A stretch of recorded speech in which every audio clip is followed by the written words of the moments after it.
اعوذ باللہ من الشیطان الرجیم بسم اللہ الرحمن الرحیم فمن حاجک فیہ من بعد ما جاءک من العلم فقل تعالوا ندعو ابناءنا وابناءکم ونساءنا ونساءکم وانفسنا وانفسکم ثم نبتہل فنجعل لعنت اللہ علی الکاذبین۔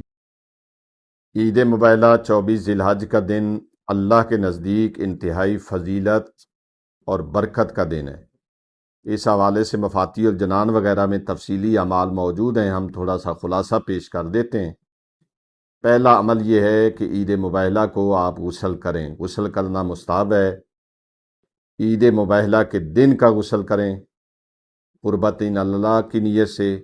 یہ غسل باطنی اور ظاہری پاکیزگی کا ذریعہ بنے گا۔ دوسرا، روزہ رکھنا مستحب ہے۔ بعض روایتوں کے مطابق کہ اس دن روزہ رکھنا 70 سال کے گناہوں کے کفارے کے برابر ہے۔ عید مبارکہ کی ایک خاص نماز بیان ہوئی ہے جس کا افضل وقت یہ ہے کہ زور سے آدھا گھنٹہ پہلے پڑھیں۔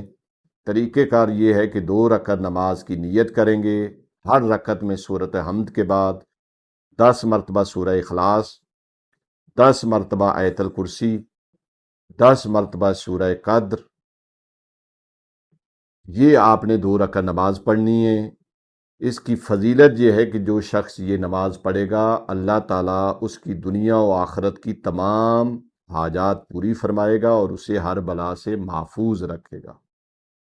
نمبر 4، دعائے مباہلہ کی تلاوت کرنا جو مفاتیح وغیرہ کے اندر موجود ہے۔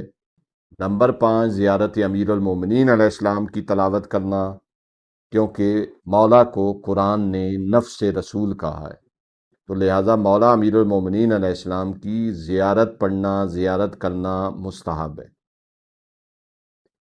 نئے کپڑے پہننا، خوشبو وغیرہ عطر کا استعمال کرنا، اس کا بہت زیادہ ثواب ہے۔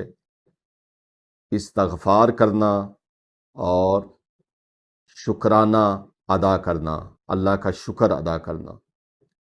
اور ایک دن اس دن کا خوبصورت عمل یہ ہے کہ آپ اپنے مومن بھائیوں کو عید کی مبارکباد دیں۔ اگر ممکن ہو تو غریبوں مسکینوں کو کھانا کھلائیں یا صدقہ دیں، کیونکہ اس دن مولا امیر المومنین علیہ السلام نے ایک دوسری روایت کے مطابق انگوٹھی صدقہ بھی دیا تھا جس پر آیہ ولایت نازل ہوئی تھی۔ تو کوشش کریں کہ 24 ذی الحج کو بھی صدقہ نکالیں اور 25 ذی الحج کو بھی صدقہ نکالیں۔ آخر میں دعا ہے خدا ہمیں سیرت اہل بیت پہ چلنے کی توفیق عطا فرما، وآخر دعوانا ان الحمدللہ رب العالمین۔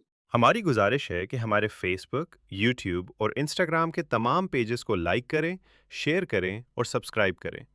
آپ کی حوصلہ افزائی ہمارے لیے قیمتی سرمایہ ہے۔ شکریہ۔